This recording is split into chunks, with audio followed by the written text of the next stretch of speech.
നമസ്കാരം, ഞാൻ ഡോക്ടർ ഭാഗ്യ, നീം നാച്ചുറൽ ഡയറ്റിലെ ആയുർവേദ ഡോക്ടറാണ്. തൈറോയ്ഡ് രോഗികൾ എടുത്തു നോക്കുന്ന സമയത്ത് ഹൈപ്പോ തൈറോയിഡിസം കോമൺ ആയിട്ട് നമ്മൾ കണ്ടുവരുന്നതാണ്. ഈ ഒരു ഹൈപ്പോ തൈറോയിഡിസത്തിൽ നമ്മൾ കാണുന്ന ഒരു കണ്ടീഷനാണ് അവരിൽ ഓവർ വെയ്റ്റ് അഥവാ അമിതവണ്ണം എന്ന് പറയുന്നത്.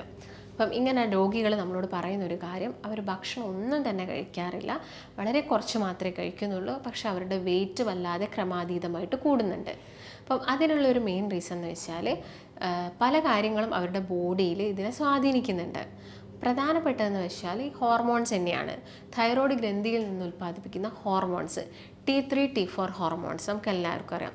ഇത് കുറയുകയും അതിന് പകരമായിട്ട് TSH അതായത് തൈറോയ്ഡ് സ്റ്റിമുലേറ്റിംഗ് ഹോർമോൺ ഉണ്ട്. ഈ ഒരു ഹോർമോൺ കൂടുകയും ചെയ്യുന്ന സമയത്താണ് ഈ ഹോർമോൺ വേരിയേഷൻ്റെ ഭാഗമായിട്ട് തൈറോയ്ഡ് രോഗികളിൽ പല ചേഞ്ചസും ബോഡിയിൽ ഉണ്ടാകുന്നത്. വെയിറ്റ് കൂടുന്നത് മാത്രമല്ല, അവരിൽ ഒരുപാട് പ്രശ്നങ്ങൾ നമ്മൾ കണ്ടുവരാറുണ്ട്. അപ്പം തൈറോയ്ഡ് ഗ്രന്ഥി എന്ന് പറയുന്നത് ശരിക്കും ബട്ടർഫ്ലൈ ചിത്രശലഭത്തിൻ്റെ ആകൃതിയിൽ കഴുത്തിൻ്റെ ഫ്രണ്ടിലായിട്ട് കാണുന്ന ഒരു ഓർഗനാണ്. അപ്പം ഇതിൽ നിന്നാണ് ഞാൻ നേരത്തെ പറഞ്ഞപ്പോൾ തന്നെ T3 T4 ഹോർമോൺസ് ഉണ്ടാകുന്നത്. ഈ ഒരു തൈറോയ്ഡ് ഗ്രന്ഥിൻ്റെ പ്രധാനപ്പെട്ട ഒരു ഫംഗ്ഷൻ എന്ന് വെച്ചാൽ മെയിനായിട്ടും ഊർജ്ജത്തിൻ്റെ എനർജീൻ്റെ യൂട്ടിലൈസേഷനാണ്. ആ ഊർജ്ജ വിനിയോഗം നിയന്ത്രിക്കുന്നതാണ് ശരിക്കും ഈ ഒരു തൈറോയ്ഡ് ഗ്രന്ഥിൻ്റെ പ്രധാനപ്പെട്ട ഒരു ഫംഗ്ഷൻ എന്ന് പറയുന്നത്. അപ്പം നോർമലി നമ്മളോട് പേഷ്യൻസ് വന്ന് പറയുന്നത്, ഡോക്ടറെ തൈറോയിഡിൻ്റെ അസുഖമുണ്ട്. ഒട്ടുമിക്ക ആളുകൾ ഉദ്ദേശിക്കുന്നത് അല്ലെങ്കിൽ അവർ പറയുന്നത് ഹൈപ്പോ തൈറോയിഡിസം എന്ന് പറഞ്ഞ കണ്ടീഷനാണ്. കാരണം കൂടുതലായിട്ട് നമ്മൾ കണ്ടുവരുന്നത് ഹൈപ്പോ തൈറോയിഡിസം പേഷ്യൻറ്റിനെയാണ്. അപ്പം ഇങ്ങനെയുള്ളൊരു സിറ്റുവേഷനിൽ നിങ്ങൾ ഭക്ഷണത്തിൽ ശ്രദ്ധിക്കേണ്ട കുറച്ച് കാര്യങ്ങളുണ്ട്. അപ്പം അതാണ് മെയിനായിട്ടും ഇന്നത്തെ വീഡിയോയിലൂടെ ഞാൻ നിങ്ങളായിട്ട് ഡിസ്കസ് ചെയ്യുന്നത്.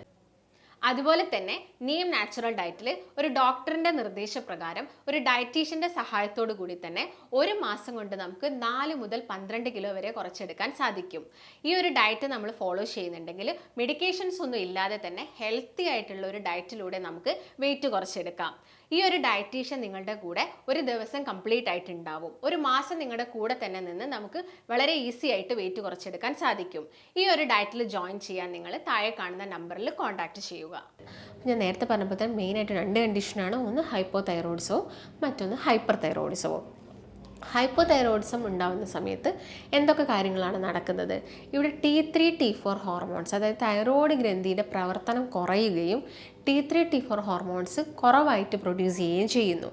അതിൻ്റെ പകരമായിട്ട് ഈ തൈറോയ്ഡ് ഗ്രന്ഥിനെ നിയന്ത്രിക്കുന്ന മറ്റൊരു ഗ്രന്ഥി നമ്മുടെ പിറ്റ്യൂട്ടറി ഗ്രന്ഥിയാണ്. അപ്പോൾ ഈ പിറ്റ്യൂട്ടറി ഗ്രന്ഥിയിൽ നിന്നും എന്തുൽപ്പാദിപ്പിക്കും?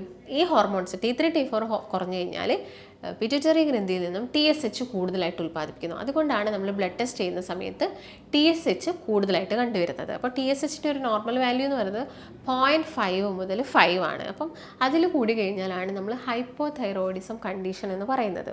അപ്പോൾ ഇങ്ങനെ ഹൈപ്പോ തൈറോയിഡിസം വന്നു കഴിഞ്ഞാൽ പേഷ്യൻസിൽ ഒരുപാട് സിംറ്റംസ് ഉണ്ട്. ഞാൻ നേരത്തെ പറഞ്ഞ പോലെ തന്നെ അവരിൽ വെയിറ്റ് കൂടുതലായിരിക്കാം. അതുപോലെ തന്നെ ചിലപ്പോൾ അവർ കൊളസ്ട്രോൾ ടെസ്റ്റ് ചെയ്യുന്ന സമയത്ത് കൊളസ്ട്രോൾ കൂടുതലായിട്ട് കണ്ടുവരാം. അതുപോലെ തന്നെ അവരിൽ വരുന്ന പ്രശ്നം ഉറക്ക കൂടുതൽ, അതായത് കൂടുതലായിട്ട് അവർ കിടന്ന് ഉറങ്ങും. നല്ല ക്ഷീണം ഉണ്ടായിരിക്കും അവരിൽ. അതുപോലെ കാരണം ഈ ഒരു ഹോർമോൺസിന് പ്രൊഡ്യൂസ് ചെയ്യാൻ പറ്റുന്നില്ല, പ്രോപ്പറായിട്ടുള്ള ഊർജ്ജ വിനിയോഗം ഒന്നും നടക്കുന്നില്ല.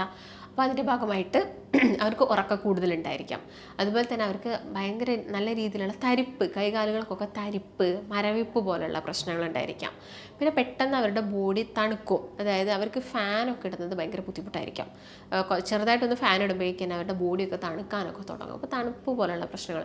പിന്നെ മറവിയിലൊരു കോർഡിനേഷൻ കിട്ടാത്ത പോലെ ഒരു മറവി പോലെ, ഒരു പെട്ടെന്നൊരു ബ്രെയിൻ ഫോഗ് പോലെയൊക്കെ അവർക്ക് പെട്ടെന്നൊന്നും ഓർമ്മ കിട്ടുന്നില്ല, ചിന്തിക്കുന്ന കാര്യം പെട്ടെന്ന് മറന്നു പോകുന്നു.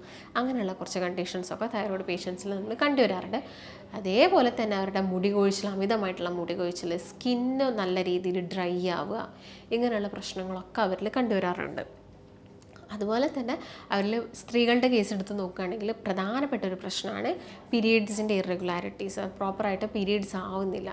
പീരിയഡ്സിൽ എന്തൊക്കെയോ ചേഞ്ചസും കാര്യങ്ങളൊക്കെ വരുന്നു. അതായത് ബ്ലീഡിങ് കൂടുന്നു, ചില ആളുകളിൽ ദിവസം കൂടുന്നു, ആ ഒരു ബ്ലീഡിങ് ഡ്യൂറേഷൻസ് കൂടുന്നു, അല്ലെങ്കിൽ 28 ഡേ സൈക്കിൾ മാറിയിട്ട് അത് 35 ആവുന്നു, അല്ലെങ്കിൽ ബിലോ 20 ഡേയ്സിനുള്ളിൽ തന്നെ വീണ്ടും പീരീഡ്സ് ആവുന്നു. അങ്ങനെയുള്ള പല പ്രശ്നങ്ങളും തൈറോയ്ഡ് രോഗികളിൽ കണ്ടുവരാറുണ്ട്. നമ്മൾ സ്ത്രീകളിലൊക്കെ തൈറോയ്ഡ് ഒരു ഇനീഷ്യലി നമ്മളത് ട്രീറ്റ് ചെയ്തില്ല, അതിന് നിങ്ങൾ മെഡിസിൻസ് എടുക്കുന്നില്ലെങ്കിൽ അത് ഇൻഫെർട്ടിലിറ്റി വരാനും നിങ്ങൾ ഗർഭിണിയായി കഴിഞ്ഞ് കഴിഞ്ഞാൽ അത് അബോർഷൻ ഉണ്ടാക്കാനൊക്കെ ചാൻസസ് ആവുന്നുണ്ട്. അപ്പോൾ എന്ത് ചെയ്യുക, നിങ്ങൾ ആദ്യം തന്നെ ഇതൊന്ന് ഇങ്ങനെ അമിതമായിട്ട് ക്ഷീണം, ഞാൻ ഈ പറഞ്ഞ സിംറ്റംസൊക്കെ നിങ്ങളിൽ വല്ലാണ്ട് വേട്ടയാടുന്നുണ്ടെങ്കിൽ നിങ്ങൾ ഉടനടി തന്നെ ഒരു ബ്ലഡ് ടെസ്റ്റ് ചെയ്യുന്നതൊക്കെ എപ്പോഴും നല്ലതാണ്. അപ്പം ആദ്യം തന്നെ നിങ്ങളൊരു ഡോക്ടറിൻ്റെ കൺസൾട്ടേഷൻ എടുക്കുക, എന്നിട്ട് നിങ്ങൾ പോയിട്ട് ബ്ലഡ് ടെസ്റ്റ് ഒക്കെ ചെയ്യുന്നത് നല്ലതാണ്.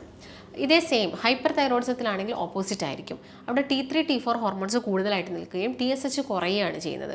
അപ്പോൾ സിംറ്റംസ് എന്ന് പറയുന്നത് ഏറെക്കുറെ ഈ പീരീഡ്സിൻ്റെ ഇറഗുലാരിറ്റീസും കൊളസ്ട്രോളും ഒക്കെ കുറഞ്ഞ് അവർ ഭയങ്കര മെലിഞ്ഞിട്ടായിരിക്കാം. അവർ ചിലപ്പോൾ ഫുഡൊക്കെ കഴിക്കുന്നുണ്ടായിരിക്കാം, പക്ഷെ അവരിൽ തടി പെട്ടെന്ന് വെക്കുന്നില്ല, ഭയങ്കര മെലിഞ്ഞ ശരീരമായിരിക്കാം.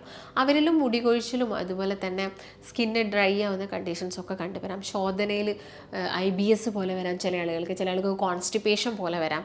അങ്ങനെയുള്ള പ്രശ്നങ്ങളൊക്കെ നമ്മൾ ഹൈപ്പറിലും ഹൈപ്പോയിലും കണ്ടുവരാറുണ്ട്. അപ്പം നമ്മൾ ഈ ഒരു ഹോർമോൺസിൻ്റെ വാല്യൂ അടിസ്ഥാനത്തിലാണ് ഹൈപ്പർ ആണോ അല്ലെങ്കിൽ ഹൈപ്പോ ആണോ എന്നൊക്കെ മനസ്സിലാക്കുന്നത്.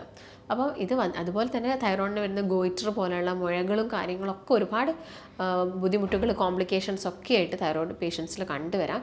ചില ആളുകളിൽ പാരമ്പര്യമായിട്ട്, ചില ആളുകളിൽ ഗർഭനിരോധന ഗുളികകളുടെ ഭാഗമായിട്ട്, ചില അവളുകളിൽ ഭക്ഷണത്തിൽ വന്ന മാറ്റങ്ങൾ കൊണ്ട്, ജീവിതശൈലിയിൽ വന്ന കുറേ ചേഞ്ചസ് കൊണ്ടൊക്കെ തന്നെ തൈറോയിഡിൻ്റെ അസുഖങ്ങൾ വരാനുള്ള ചാൻസസ് ഉണ്ട്. അപ്പം അവരെന്തൊക്കെ കാര്യങ്ങളാണ് ഭക്ഷണത്തിൽ നിന്ന് ഒഴിവാക്കേണ്ടത്? ഒട്ടുമിക്ക ആളുകളുടെ എടുത്ത് നോക്കുകയാണെങ്കിൽ, തൈറോയിഡ് പേഷ്യൻസിൻ്റെ എടുത്ത് നോക്കുകയാണെങ്കിൽ അവർക്ക് അലർജി ഉണ്ടാകുന്ന 2 ഏരിയ എന്ന് പറയുന്നത്, ഒന്ന് ഗ്ലൂട്ടൻ അലർജിയാണ്, അതുപോലെ തന്നെ ലാക്ടോസിൻ്റെ ഇൻടോളറൻസ്. അതായത് പാലുൽപ്പന്നങ്ങളും അവരിൽ പ്രശ്നങ്ങൾ ഉണ്ടാക്കും. ചിലപ്പോൾ അവർ പുറത്തൊക്കെ പോയിട്ടൊരു ഷേക്കൊക്കെ കഴിക്കുക, അല്ലെങ്കിൽ ഈ പാക്കറ്റ് പാലൊക്കെ അവർ കുടിക്കുന്നുണ്ടെങ്കിലൊക്കെ അവർക്ക് പെട്ടെന്ന് വയറിന് പ്രശ്നങ്ങൾ വരാം, ഗ്യാസിൻ്റെ പ്രശ്നങ്ങൾ വരാം, ലൂസ് മോഷൻസ്, അങ്ങനെയുള്ള ബുദ്ധിമുട്ടുകളൊക്കെ കണ്ടുവരാം. അപ്പം അതൊക്കെ നിങ്ങൾ എന്ത് ചെയ്യുക, ഉണ്ടെങ്കിൽ നിങ്ങൾ ഒഴിവാക്കുക തന്നെ ചെയ്യുക. നിങ്ങൾ പാല് കുടിച്ച് നോക്കുക, നിങ്ങൾക്ക് ബുദ്ധിമുട്ടുണ്ടോ എന്നൊന്ന് ഒബ്സർവ് ഒക്കെ ചെയ്യുന്നത് നല്ലതാണ്. അതുപോലെ തന്നെ ബുദ്ധിമുട്ട് വരുന്ന ഒരു ഏരിയയാണ് ഗ്ലൂട്ടൻ. അപ്പം ഗ്ലൂട്ടൻ കൂടുതലുള്ളത് ഗോതമ്പിലാണ്. അപ്പോൾ ഗോതമ്പ്, ചപ്പാത്തി, റസ്ക്, ബിസ്ക്കറ്റ്സ്, അങ്ങനെയുള്ള കാര്യങ്ങളൊക്കെ എന്ത് ചെയ്യുക, ബ്രെഡ്, അങ്ങനെയുള്ള കാര്യങ്ങളൊക്കെ എന്ത് ചെയ്യാം, നിങ്ങളുടെ ഡയറ്റിൽ നിന്ന് നിങ്ങൾ കംപ്ലീറ്റ് ആയിട്ട് ഒഴിവാക്കുക. അപ്പം അതൊക്കെ ഒന്ന് ശ്രദ്ധിക്കുന്ന സമയത്ത് തന്നെ അവർക്ക് ഈ വയറ് സംബന്ധമായിട്ടുള്ള, അത് ഗ്യാസിൻ്റെ പ്രശ്നങ്ങൾ, കോൺസ്റ്റിപ്പേഷൻ, IBS പോലുള്ള പ്രശ്നങ്ങളൊക്കെ നമുക്ക് പ്രിവെൻറ്റ് ചെയ്യാൻ പറ്റുന്നതാണ്. അതുപോലെ തന്നെ അവർ ഒഴിവാക്കേണ്ട ചില ഭക്ഷണങ്ങൾ എന്ന് പറയുന്നത് മൈദ കൂടുതലായിട്ട് വരുന്നത്, കൂടുതൽ ഷുഗറി ആയിട്ടുള്ളത്, അതുപോലെ തന്നെ അമിതമായിട്ട് കടുകൊക്കെ ഇട്ട് കഴിക്കുന്നത്, അതുപോലെ നിലക്കടല അമിതമായിട്ട് കഴിക്കുന്നത്, കഴിക്കാം, ചെറിയൊരളവിൽ കഴിക്കാം, കൂടുതലായിട്ട് കഴിക്കുന്നതൊക്കെ അവരെല്ലാവരും പ്രോട്ടീൻസൊക്കെ ഡൈജഷനൊക്കെ പ്രശ്നങ്ങൾ വരുന്നുണ്ട്. അപ്പോൾ അതൊക്കെ ഒന്ന് നിങ്ങളൊന്ന് മാറ്റി നിർത്തുക. എന്തൊക്കെ കഴിക്കണം എന്നുള്ള ഡൗട്ട് ഉണ്ടായിരിക്കും. നിങ്ങൾക്ക് ഫ്രൂട്ട്സ് കഴിക്കാം, വെജിറ്റബിൾസ് കഴിക്കാം. ഈ ക്യാബേജ്, കോളിഫ്ലവർ ഫാമിലിയിൽ പെടുന്ന ഐറ്റംസ് ഉണ്ടല്ലോ, അപ്പം അവരിൽ ഈ ഗോയിട്രജൻസ് ഉണ്ട്. അപ്പം അതും ഇവരിൽ പ്രശ്നം ഉണ്ടാക്കും, ഡൈജഷന് പ്രശ്നം ഉണ്ടാക്കും. അപ്പം അതെന്ത് ചെയ്യുക, നിങ്ങൾ നന്നായിട്ട് വേവിച്ചതിന് ശേഷം മാത്രം യൂസ് ചെയ്യുക. അപ്പോൾ തന്നെ കൂടുതലായിട്ട് കോഫി കഴിക്കുന്നത് അവരിൽ ഈ കഫീൻ പ്രശ്നം ഉണ്ടാക്കുന്നുണ്ട്. വൈറ്റമിൻ D കുറയുന്നത് തൈറോയ്ഡ് രോഗികളിൽ തൈറോയ്ഡ് TSH എപ്പോഴും കൂടുതലായിട്ട് നിൽക്കും. അപ്പോൾ വൈറ്റമിൻ Dൻ്റെ ഒക്കെ കുറവുണ്ടോ എന്നുള്ള കാര്യങ്ങളൊക്കെ നിങ്ങൾ നോക്കുക. അതിന് വേണ്ട ഭക്ഷണം, ഫുഡ് സപ്ലിമെൻറ്റ്സ്, അതായത് ഫുഡൊക്കെ നിങ്ങൾ മാക്സിമം കഴിക്കുക. സപ്ലിമെൻറ്റ് ടാബ്ലറ്റ്സുകളും കാര്യങ്ങളൊക്കെ കഴിക്കുന്നത് നിങ്ങൾ പരമാവധി ഒഴിവാക്കുക. അപ്പം അങ്ങനെയുള്ള കാര്യങ്ങളൊക്കെ നിങ്ങൾ ശ്രദ്ധിക്കാൻ വേണ്ടി നോക്കുക. പിന്നെ ചെറുമത്സ്യങ്ങൾ കഴിക്കാം, മത്തി, അയല, അതുപോലെ ഞണ്ട്, ചെമ്മീനൊക്കെ കിട്ടുന്നുണ്ടെങ്കിൽ അങ്ങനെയുള്ള മത്സ്യങ്ങളൊക്കെ നിങ്ങൾ, ഈ കല്ലുമ്മക്കായൊക്കെ നിങ്ങളുടെ ഭക്ഷണത്തിൽ ഉൾപ്പെടുത്തുക. ഫ്രൂട്ട്സുകൾ, ബെറി ഫ്രൂട്ട്സുകളും കാര്യങ്ങളൊക്കെ ഉൾപ്പെടുത്തുക. ഈ ബ്ലൂബെറി, സ്ട്രോബെറി പോലുള്ള, അല്ലെങ്കിൽ പേരയ്ക്ക, വൈറ്റമിൻ C റിച്ച് ആയിട്ടുള്ള ഓറഞ്ച്, പേരയ്ക്ക, മുസമ്പി, നെല്ലിക്ക, ഇതുപോലുള്ള ഫ്രൂട്ട്സുകളൊക്കെ നിങ്ങൾ ഉൾപ്പെടുത്തുക. നട്ട്സുകൾ നിർബന്ധമായിട്ടും നിങ്ങൾ കഴിച്ചിരിക്കണം. കാഷ്യൂനട്ട്, ബദാം, അതുപോലെ തന്നെ പംകിൻ സീഡ്സുകൾ എല്ലാം തന്നെ നിങ്ങൾ, ഫ്ലാക്സ് സീഡ്സ്, ഇതൊക്കെ നിങ്ങളുടെ ഭക്ഷണത്തിൽ ഉൾപ്പെടുത്തുക.